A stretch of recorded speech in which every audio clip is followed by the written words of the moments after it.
ഞാൻ കോട്ടയം മെഡിക്കൽ കോളേജിൽ ജോലി ചെയ്യുന്ന സമയത്താണ് 83, 84 ആ കാലത്തെ മറ്റാണ്. എനിക്കൊരു ഫോൺ കോള്.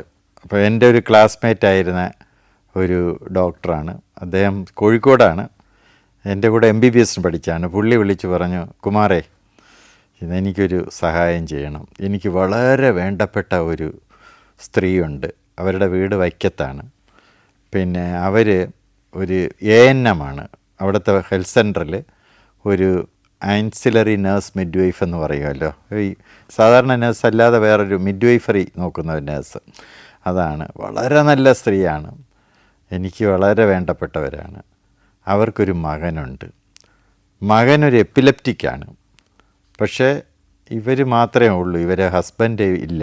അദ്ദേഹം ഇവരെ ഉപേക്ഷിച്ച് പോയതോ ഒക്കെ എന്നൊക്കെയാണ്. ഇവരൊറ്റയ്ക്കാണ്. പക്ഷേ ഇവരൊരു ഈ മകനെയും വളർത്തി അങ്ങനെ കഴിയുകയാണ്. ഏറ്റവും പ്രധാനപ്പെട്ടത്, ഇവർ വളരെ ആളുകൾക്കൊക്കെ ഏറ്റവും അധികം പ്രയോജനമുള്ള ഒരു ആളാണ്. ഇവരൊരു ദുഃഖത്തിലാണ്. ഈ മകൻ ഒരു പ്രശ്നക്കാരനാണ്, എപ്പിലെപ്സി ഉള്ളവനാണ്. അതോടൊപ്പം അവന് മാനസിക രോഗത്തിൻ്റെ കടുത്ത ലക്ഷണങ്ങളുമുണ്ട്. ഈയിടെയായിട്ട് അക്രമാസക്തി. ഇപ്പം ഞാൻ പറഞ്ഞു, കോട്ടയം മെഡിക്കൽ കോളേജിൽ ഒരു ആക്റ്റീവ് ഡിപ്പാർട്ട്മെൻറ്റാണ്. ഇവിടെ വരികയാണെങ്കിൽ ഞാൻ പോസിബിളാകുന്ന എല്ലാം ചെയ്യാം. ആരെങ്കിലും ബൈസ്റ്റാൻഡേഴ്സ് ഉണ്ടെങ്കിലേ പറ്റുള്ളൂ. അത് ഒരാൾ പോരാ, 2 പേര് വേണ്ടി വരും. ഒരു പുരുഷനും ഒരു സ്ത്രീയും വന്നാലും മതി എന്നൊക്കെ പറഞ്ഞു ഇങ്ങനെ കൊണ്ടുവന്നു. അപ്പോൾ ഇവനെ വന്നപ്പോൾ ഇവർ മെലിഞ്ഞ് നീണ്ട ഒരുപാട് പൊക്കമുള്ള ഒരു വളരെ മെലിഞ്ഞ ഒരു ഒടിഞ്ഞ് മടങ്ങിയിരിക്കുന്ന ഒരു സ്ത്രീയാണ്. പക്ഷേ അവരുടെ വൈറ്റാലിറ്റി സംസാരിക്കത്തിൽ തന്നെ അറിയാം. എല്ലായിടത്തുമുള്ള ഒരു പ്രസരിപ്പും ഒക്കെ ഉണ്ട്. എന്നിട്ട് അവർ മോനെന്ന് വെച്ചാൽ അവർക്ക് ജീവനാണ്. അവൻ ജനിച്ചപ്പോൾ തന്നെ എന്തോ പ്രശ്നങ്ങളും ഒക്കെ ഉണ്ടായി. അത് കഴിഞ്ഞ് അപ്പോഴും മുതൽ എപ്പിലെപ്സി, അപസ്മാര രോഗം തുടങ്ങി. ബിഹേവിയർ വൈകല്യങ്ങളുണ്ട്.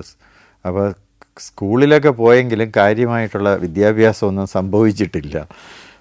ഇവനും ഇവരെ പോലെ മെലിഞ്ഞ് നീണ്ട് അപ്പം തന്നെ അവനന്നൊരു 15 വയസ്സ് വരും. അവന് 8ാം സ്റ്റാൻഡേർഡിലെ മറ്റേ ആയിട്ടേ ഉള്ളൂ. അപ്പോൾ എല്ലായിടത്തും പ്രശ്നമാണ്. അപ്പോൾ ഈയിടെ ആയിട്ട് അവൻ വളരെ വയലൻ്റ് ആയിട്ടുണ്ട്. ആളുകളോട് വഴക്കൂടുക, തല്ലുകൂടുക, അനിമൽസിനെ ഉപദ്രവിക്കുക, വീടുകൾക്ക് അടുത്ത വീടിനുമൊക്കെ കല്ലെറിയുക, ഇതൊക്കെ ചെയ്യും ചിലപ്പോൾ. അപ്പോൾ അങ്ങനെ ഒരു അവസ്ഥയാണ്. അപ്പോൾ അവനെ കൊണ്ടുവന്ന് ചികിത്സിച്ചു. അപ്പോൾ എപ്പിലെപ്സിയുടെ ചികിത്സയും ചെയ്തു. അവിടുത്തെ ന്യൂറോളജി അത് കറക്റ്റായിട്ട് ചെയ്യുന്നുണ്ട്. എറണാകുളത്തുള്ള ഏതോ ഡോക്ടറെ കാണിച്ച് എപ്പിലെപ്സിയുടെ ചികിത്സ കൊടുക്കുന്നുണ്ട്. മാനസിക രോഗത്തിനുള്ള ചില മരുന്നുകളൊക്കെ നോക്കിയപ്പോൾ പ്രിസ്ക്രിപ്ഷനിലുണ്ട്, അത് കുറേയൊക്കെ കൊടുക്കുന്നുണ്ട്. പക്ഷെ ഇവർക്ക് ഈ ആശുപത്രി ജോലി ചെയ്യുകയാണെങ്കിലും ഇവർ ആരോ പറഞ്ഞൊക്കെ ധരിച്ചു വച്ചിരിക്കുന്ന മാനസിക രോഗ ചികിത്സയ്ക്കുള്ള മരുന്നുകൾ വളരെ കുഴപ്പമുള്ള മരുന്നുകളാണ്. അത് ബ്രെയിനെയൊക്കെ കലക്കി കളയും എന്നൊക്കെ. അപ്പോൾ അവരെൻ്റെ കൂടെ വീണ്ടും വീണ്ടും ചോദിച്ചു. അതൊക്കെ കൊടുത്ത ഇവൻ്റെ ഉള്ള ബുദ്ധിശക്തി ഇപ്പോഴേ കുറച്ച് കുറവാണെന്ന് എനിക്കറിയാം സാറേ, പക്ഷേ അത് ഉള്ളതുപോലും നഷ്ടപ്പെട്ടു പോകുമോ എന്നൊക്കെയാണ് ചോദിക്കുന്നത്. ഞാൻ പറഞ്ഞാൽ അങ്ങനെയൊന്നും വരില്ല. നഷ്ടപ്പെടുമോ ഇല്ലയെന്നുള്ളതല്ലല്ലോ, ഇവനെ കുറച്ച് ശാന്തമാക്കണ്ടേ, നിങ്ങൾക്ക് ജീവിക്കണ്ടേ. ശരി ശരി എന്നൊക്കെ പറഞ്ഞാണ് ചികിത്സ. ആരോ ഒരു ബൈസ്റ്റാൻഡറേയും കൂട്ടി വന്ന് ചികിത്സിച്ച് ഇവൻ ഇമ്പ്രൂവ് ചെയ്ത് അങ്ങനെ ഡിസ്ചാർജ് ചെയ്ത് വീട്ടിൽ പോയി.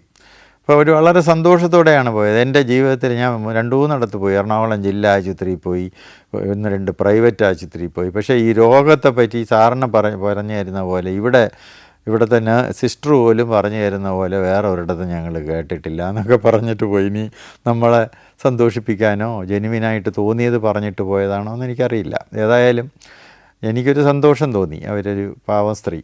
അപ്പോൾ ഇവരുടെ കഥ ഭയങ്കര കഷ്ടമാണ്. അവരുടെ ദാമ്പത്യ കഥയും ഒക്കെ അത് കൂടുതൽ പറയുന്നില്ല, കാരണം പറഞ്ഞാൽ അത് നമുക്കുണ്ടാക്കുന്ന വിഷമം അത്രമാത്രമാണ്. 1.5 വർഷത്തെ കാലയളവിൽ 2-3 പ്രാവശ്യം വന്ന് ചികിത്സിക്കേണ്ടി വന്നു. എങ്കിലും അവർ പറയണ അനുസരിച്ച് ഇവൻ പകുതിയിൽ കൂടുതൽ ഇവൻ മെച്ചപ്പെട്ടിട്ടുണ്ടെന്നാണ്. അപ്പോൾ ഇവൻ്റെ പേരെന്തോ സുദർശനെന്നോ അങ്ങനെ എന്തോ ഒരു പേരാണ്. ഇവൻ്റെ ഒരു ബുദ്ധിമുട്ടുള്ളത്, ഇവൻ ഈ സ്ത്രീകളെ കണ്ടാൽ കയറി പിടിച്ചു കളയുമെന്ന് വെച്ചാൽ ഇങ്ങനെ ദുരുദ്ദേശത്തോടെ പിടിയായിട്ടല്ല, ദേഹത്ത് കയറി ഒന്ന് സ്പർശിക്കും. അതിപ്പം അടുത്തുള്ളവർക്കൊന്നും കുഴപ്പമില്ല, അടുത്തുള്ളവരെല്ലാം ഇവനെ ഒരു അക്സെപ്റ്റ് ചെയ്ത് കഴിഞ്ഞു. ഇവനൊരു ഒരു ലൂസായിട്ടുള്ള ഒരുത്തനെന്നുള്ള നിലയിൽ. അപ്പോൾ അവരങ്ങ് മാറി നിന്നൊക്കെ രക്ഷപ്പെടും. പരിചയമില്ലാത്തവർ വരുമ്പോൾ ഇവർക്കൊരു പ്രശ്നമാവും. ഇവർ പിന്നെ സന്ധി സംഭാഷണത്തിന് പോകും.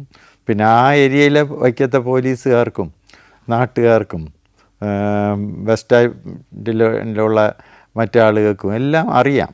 ഇവർ ബസ് സ്റ്റാൻഡിൻ്റെ അടുത്താണ് ഇവർ താമസിക്കുന്നത്. ഏതായാലും അത് പൊയ്ക്കൊണ്ടിരുന്നപ്പോഴത്തേക്കും ഇവർ ഭയങ്കരമായിട്ട് ഇവനങ്ങ് വയലൻസായി.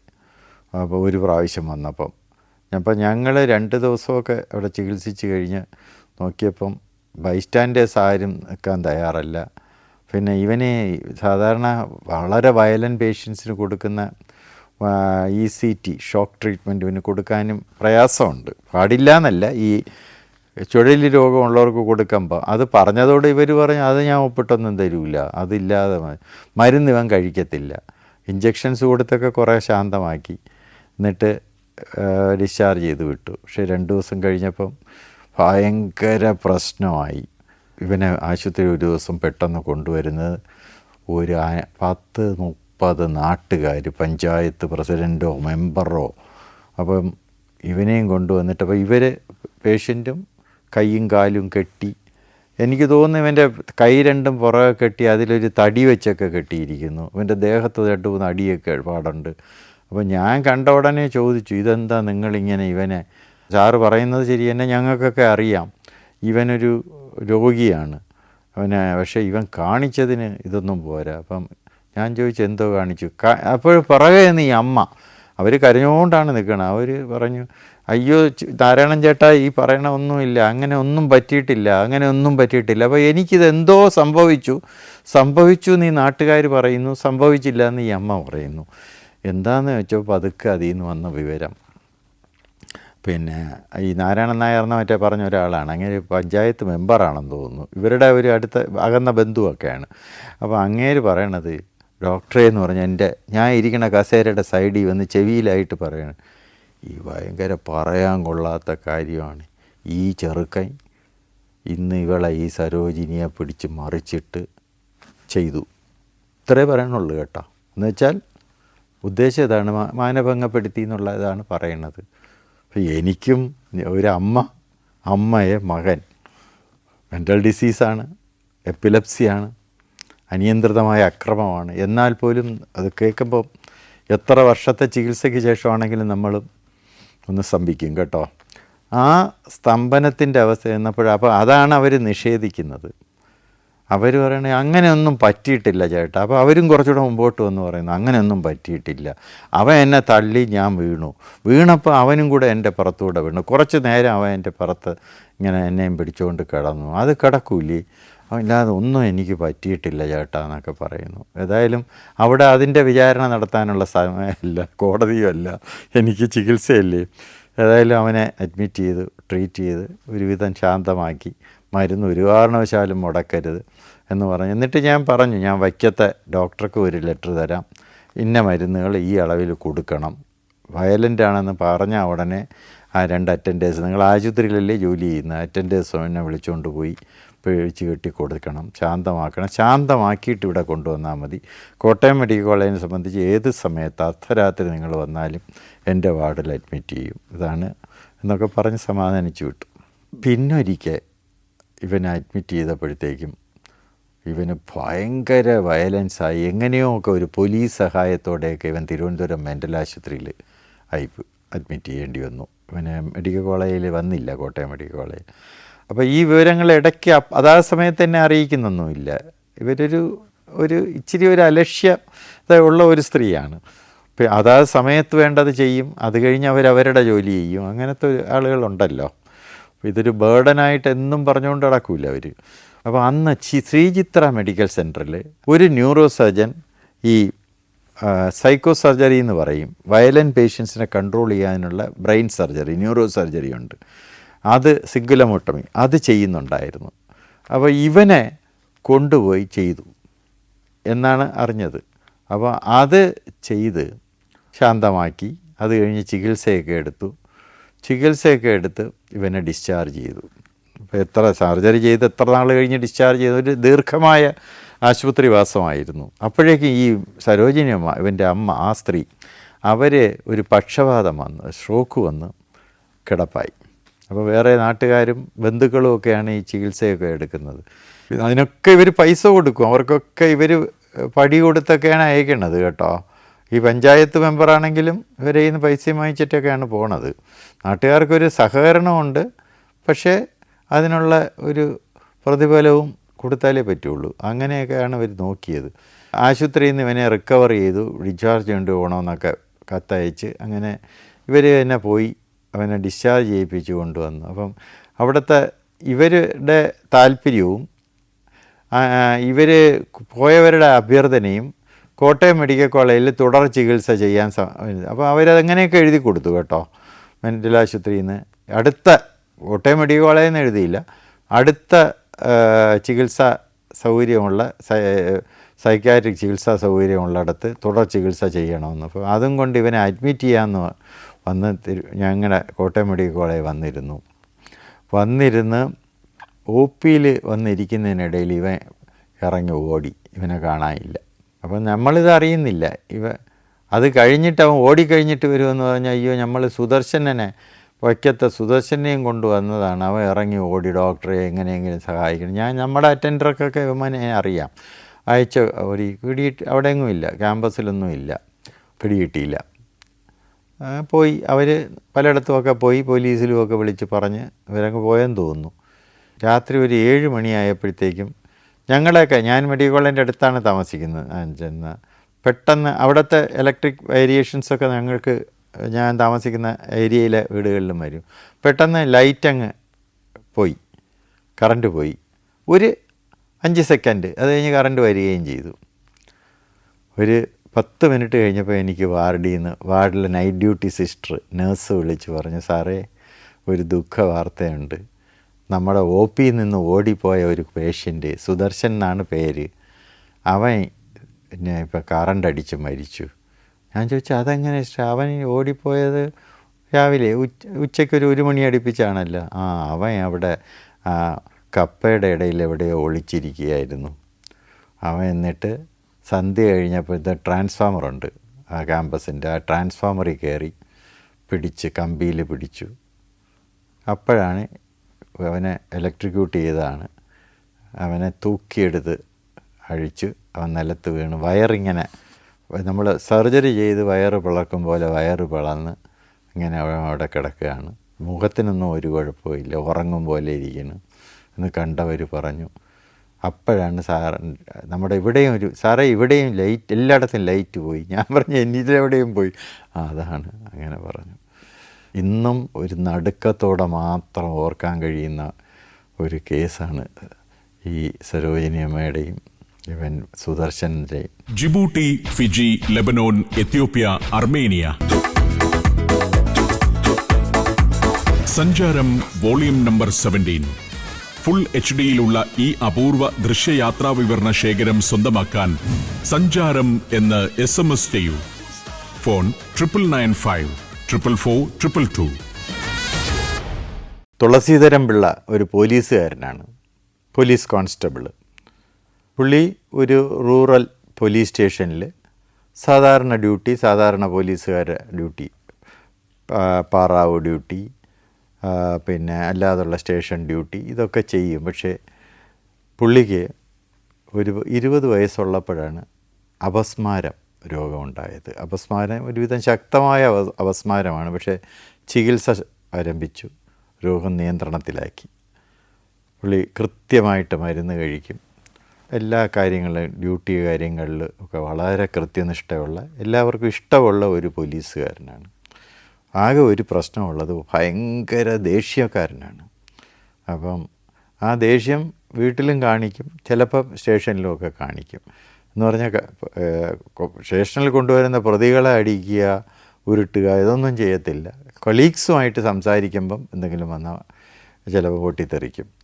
അപ്പോൾ അത് ഒരു പ്രശ്നമാണെന്ന് പറഞ്ഞ് അത് ആരോ പറഞ്ഞ് ഇത് ദേഷ്യം ചികിത്സിക്കുന്നത് ഈ എപ്പിലെപ്സി ചികിത്സിക്കുന്ന ഡോക്ടറല്ല, അവർക്ക് അത്ര അറിഞ്ഞുകൂടാ, അത് വേറൊരു വിഭാഗമാണ്. അങ്ങനെയാണ് സൈക്യാട്രിസ്റ്റ് പിക്ചറിൽ വരുന്നത്. ആ പിക്ചറിൽ, ആ ചിത്രത്തിൽ വന്ന സൈക്കാട്രിസ്റ്റ് ഞാനുമാണ്. അപ്പോൾ എൻ്റെ അടുത്ത് കൊണ്ടുവന്നു. എപ്പിലെപ്സി രോഗികളിൽ ഏതാണ്ടൊരു പകുതിയോളം പേർക്ക്, പകുതിയോളം ഇല്ലെങ്കിൽ ഒരു 1/3 ഭാഗം പേർക്ക് അനിയന്ത്രിതമായ ദേഷ്യം എപ്പിലെപ്സി ഉള്ളവരിൽ വരുന്ന ബ്രെയിൻ്റെ മറ്റൊരു പ്രകടനമാണ് ആ ദേഷ്യം.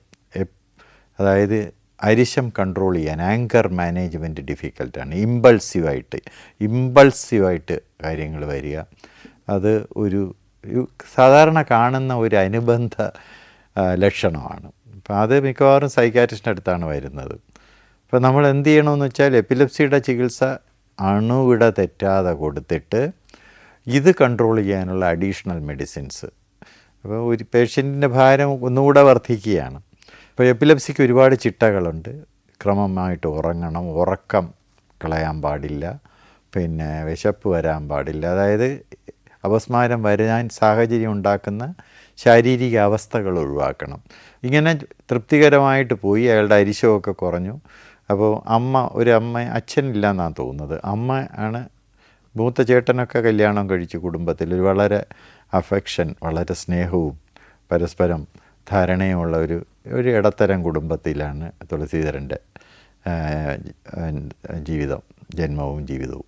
അതിനിടയിലാണ് പെട്ടെന്നൊരു സംഭവം. ഇങ്ങനൊരു ട്രഷറിയിൽ ഗാർഡ് ഡ്യൂട്ടി, ട്രഷറി പാറാവ് നിൽക്കുമ്പോൾ അറിയാമല്ലോ, തോക്കുണ്ട്, തോക്കിലകത്ത് ലോഡഡാണ്. ട്രഷറിയിലെ പാറാവ് ഡ്യൂട്ടിക്ക് ഞാൻ മനസ്സിലാക്കിയിരിക്കുന്നത് ലോഡഡായിട്ട് തന്നെയാണ് റൈഫിൾ വയ്ക്കേണ്ടത്. പക്ഷേ റൈഫിളിൽ ഒരു സംഭവം ഒരുത്തനെ കണ്ടാൽ വെച്ച് ലോഡ് ചെയ്ത് പിന്നെ വെടിവെക്കാനുള്ള കാലതാമസം വരാൻ പാടില്ല. അതുകൊണ്ട് ട്രഷറി ഡ്യൂട്ടിക്ക് ലോഡഡ് റൈഫിളുമായിട്ട് നിൽക്കണമെന്ന് എനിക്ക് അതിൻ്റെ നിയമപരമായ വശം അറിയില്ല. ഇങ്ങനെയാണ് എന്നോട് പറഞ്ഞു തന്നതും ഞാൻ മനസ്സിലാക്കിയതും. 3 ഡ്യൂട്ടിയാണ്. 3 ഡ്യൂട്ടി എന്ന് വെച്ചാൽ 8 hours വെച്ച് 3 ഡ്യൂട്ടി. അപ്പോൾ ഇദ്ദേഹം എടുക്കുന്ന രാവിലത്തെ ഡ്യൂട്ടിയാണ്. അപ്പോൾ ഉച്ചയ്ക്ക് ശേഷം വേറൊരാൾ വരണം ഡ്യൂട്ടിക്ക്. ആ ആൾ വന്നില്ല. അപ്പോൾ ആളിൻ്റെ ഷോർട്ടേജ് അന്നുമുണ്ട്. എന്നിട്ട് ഏതായാലും ഇദ്ദേഹത്തിൻ്റെ ഡ്യൂട്ടി വീണ്ടും ഒരു ഡ്യൂട്ടി കൂടെ എക്സ്റ്റെൻഡ് ചെയ്ത് കൊടുത്തു. പറ്റിയെന്താണെന്ന് വെച്ചാൽ പുള്ളി ചോറൊന്നും കൊണ്ടുവന്നിട്ടില്ല. 2 മണിക്ക് ഇറങ്ങിയിട്ട് ആഹാരം കഴിക്കാമെന്ന് വിചാരിച്ചു, ഒന്നും കഴിക്കാൻ കിട്ടിയില്ല. ഇത് തോക്ക് താഴെ വെച്ചിട്ട് പോകാൻ പറ്റില്ല. ഏതായാലും മെഡിസിൻ കഴിച്ചിട്ടാണ് വന്നത്, എങ്കിലും ആഹാരം കഴിച്ചിട്ടല്ലേ രണ്ടാമത്തെ ഗുളിക കഴിക്കാവൂ. അതുകൊണ്ട് അതും കഴിച്ചില്ല. ഒരു 4 മണി 5 മണി അടുപ്പിച്ച് പടേന്ന് 2 വെടി പൊട്ടി. എല്ലാവരും ഞെട്ടിത്തെറിച്ചു. ട്രഷറിയുടെ മുമ്പിൽ, ട്രഷറിയുടെ അപ്പുറത്തൊക്കെ വേറെ ഓഫീസസൊക്കെ ഉണ്ട്, ഗവൺമെൻറ് ഓഫീസസ്. എല്ലാവരും ഞെട്ടിത്തിരിച്ചു. ഏതാണ്ട് ഓഫീസ് സമയം തീരുന്ന സമയമാണ്. ഭയങ്കര ബഹളമായി. ആർക്കും ഒന്നും പറ്റിയില്ല. ആരെയും ചൂണ്ടി വെടിവെച്ചതല്ല. ഇത് എങ്ങനെയോ ഇത് ചെയ്ത് 2 പ്രാവശ്യം ട്രിഗർ അടിച്ചു. 2 വെടി വെട്ടി. ഒരു വെടി ഈ ട്രഷറിയുടെ റൂഫിൻ്റെ ഒരു ഭാഗം അത് തുളച്ച് മുകളിലോട്ട് പോയി. ഒരു വെടി അവിടെ പാർക്ക് ചെയ്യുന്ന ഒരു കാറിൻ്റെ ഒരു ഷീൽഡിൽ ഇടിച്ച് അത് പൊട്ടിച്ച് കാറിനകത്ത് വീണു. ആർക്കും ആളപായമൊന്നുമില്ല. വളരെ വ്യക്തമായിരുന്നു. ഇങ്ങേര് മാത്രമേ അവിടെ തോക്കുമായിട്ട് നിൽക്കുന്നുള്ളൂ. പിടിച്ച് അപ്പോൾ തന്നെ സ്റ്റേഷനിൽ തന്നെ കൊണ്ടുപോയി അവിടെ ഇരുത്തി. അവിടുത്തെ പോലീസുകാരായതുകൊണ്ട് അവിടെ ഇരുത്തി ഒക്കെ വിട്ടു. കുറേ കഴിഞ്ഞ് അന്വേഷണം വന്നു, വെച്ചു, കേസായി. ആദ്യത്തെ നടപടി ഡിപ്പാർട്ട്മെൻറ്റ് നടപടിയാണ്. പുള്ളിയെ സസ്പെൻഡ് ചെയ്തു. അന്വേഷണത്തിൽ പുള്ളി പറഞ്ഞു, എനിക്ക് ഓർമ്മയൊന്നുമില്ല, ഞാൻ ഇങ്ങനെ നിൽക്കുകയായിരുന്നു, എന്തോ പറ്റി, ശബ്ദം കേട്ടപ്പോഴാണ് ഞാനും അറിയണത് ഇത് വെടിവെട്ടി എന്ന് പറഞ്ഞു. ഏതായാലും എവരിതിങ് ഈസ് പ്രൂവ്ഡ്. പോലീസിൽ കീപ്പ് ചെയ്യാൻ പറ്റത്തില്ലല്ലോ. അങ്ങനെ പുള്ളിയെ ഇത് ചെയ്തു. ഇയാൾക്കെതിരായിട്ട് കേസ് ചാർജ് ചെയ്തു. ഡിപ്പാർട്ട്മെൻ്റൽ നടപടി മാത്രം പോരല്ലോ, കേസ് ചാർജ് ചെയ്ത് വന്നപ്പോൾ ഇയാൾ ചികിത്സ എടുക്കുന്ന ആളാണ്. അങ്ങനെ നോക്കിയിട്ട് ഞങ്ങളുടെ അടുത്തെത്തി. അപ്പോൾ ഇയാളോട് ചോദിച്ചപ്പം ആണ് ഇയാൾ കാര്യം പറയണത്. എനിക്കിങ്ങനെ 2 മണിക്ക് പോയി ആഹാരവും കഴിച്ച് മരുന്നും കഴിച്ച് റെസ്റ്റ് ചെയ്യാമെന്ന് വിചാരിച്ചിരുന്നു, അത് സാധിച്ചില്ല. അതിനിടയിൽ ഇത് പറ്റി, എനിക്കൊരു ഓർമ്മയില്ല എന്ന്. അപ്പോൾ ഓർമ്മയില്ല എന്ന് പറയുന്നത് കള്ളം ആണ് എന്നൊരു വാദമൊക്കെ വന്നു. പക്ഷേ ഇതിനിടയിൽ ഇയാളെ ഒരു ദീർഘകാല സസ്പെൻഷൻ, അന്വേഷണ വിധേയമായിട്ട് സസ്പെൻഡ് ചെയ്തു. എന്തോ പ്രതികൂലമായിട്ടുള്ള രീതിയിലാണ് ഇയാളുടെ ഫയൽ പോയത്. അതിൽ ഇയാളെ സർവീസിൽ ഇനി വയ്ക്കാൻ പാടില്ല, പോലീസിന് ഭൂഷണമല്ല, അനുയോജ്യനല്ല, ഡിസ്മിസ് ചെയ്യാം എന്നുള്ള ഒരു രീതിയിൽ പോയി. ആ സാഹചര്യത്തിൽ ഈ അമ്മ വന്ന് എന്നോട് ഭയങ്കര സങ്കടപ്പെട്ട് പറഞ്ഞു. അവിടുത്തെ ഒരു യങ് IPS ഓഫീസറാണ് SP ആയിട്ട് വന്നിരിക്കുന്നത്. അദ്ദേഹത്തെ ചെന്ന് കാണാൻ പറഞ്ഞു. ചെന്ന് കണ്ടു പറഞ്ഞപ്പോൾ ഒരു കാര്യം ചെയ്യൂ, ഡോക്ടറെ ആയിട്ട് ഇത് ചെയ്യുന്ന എന്നുവെച്ചാൽ ഞാനൊരു വിശദമായ ഇത് SP-ക്ക് അങ്ങനെ ഒരു DO ലെറ്റർ പോലെ തന്നു. ഞാനതിന് മറുപടി, DO ലെറ്റർ എന്ന് വെച്ചാൽ ഒരു ഓഫീസർ ഡയറക്റ്റായിട്ട് എഴുതുന്ന ഒരു ഔദ്യോഗിക ലെറ്ററാണ്. അതിന് ഞാൻ ഒരു മറുപടി കൊടുത്തു. ഇന്ന തീയതികളിൽ ഞാൻ ഇയാളെ കണ്ടിട്ടുണ്ട്. ഹോസ്പിറ്റലിൽ വന്ന് കാണുന്നതാണ്, അപ്പം റെക്കോർഡിൽ നിന്ന് കിട്ടും. അത് ഇന്നതാണ് പ്രശ്നം. ഇതിലേറ്റവും പ്രധാനമായിട്ടുള്ളത് എന്നോട് സാഹചര്യം പറഞ്ഞതൊന്ന് അന്വേഷിക്കണം. അതായത് ഇയാളുടെ റിലീവിങ് ഡ്യൂട്ടിക്ക് ആൾ വന്നില്ലെങ്കിൽ ഇയാൾക്ക് ബ്ലഡ് ഷുഗർ താഴും. ആഹാരം കഴിക്കാതെ ബ്ലഡ് ഷുഗർ താഴുന്ന ഹൈപ്പോഗ്ലൈസീമിയ എന്ന് പറയും. ബ്ലഡ് ഷുഗർ താഴുന്നത് ബ്രെയിനെ സംബന്ധിച്ച് ഏറ്റവും ഇറിറ്റേറ്റ് ചെയ്യുന്ന അനുഭവമാണ്. ഇപ്പോൾ എപ്പിലെപ്സി ഉള്ള ഒരാൾക്ക് ബ്ലഡ് ഷുഗർ താഴുകയാണെങ്കിൽ എപ്പിലെപ്സിയുടെ ആയുള്ള അബോധാവസ്ഥ വരാനുള്ള സാധ്യത വളരെ കൂടുതലാണ്. അത് ഒരു ഫാക്ടറാണ്. പിന്നെ ആഹാരം കഴിക്കേണ്ട ഗുളികയും കഴിച്ചിട്ടില്ല. ദാറ്റ് അഗെയിൻ ഒരു ക്രമമായിട്ടുള്ള രീതിയിലാണ് എപ്പിലെപ്സി മരുന്നുകൾ കഴിക്കേണ്ടത്. അതിൽ വരുന്ന ആ ഡിലേയും ഇത് രണ്ടും കൂടിയാണ് അയാൾക്ക് അയാളുടെ അബോധാവസ്ഥ എന്ന് പറഞ്ഞാൽ തറയിൽ മറിഞ്ഞു വീഴണമെന്നില്ല.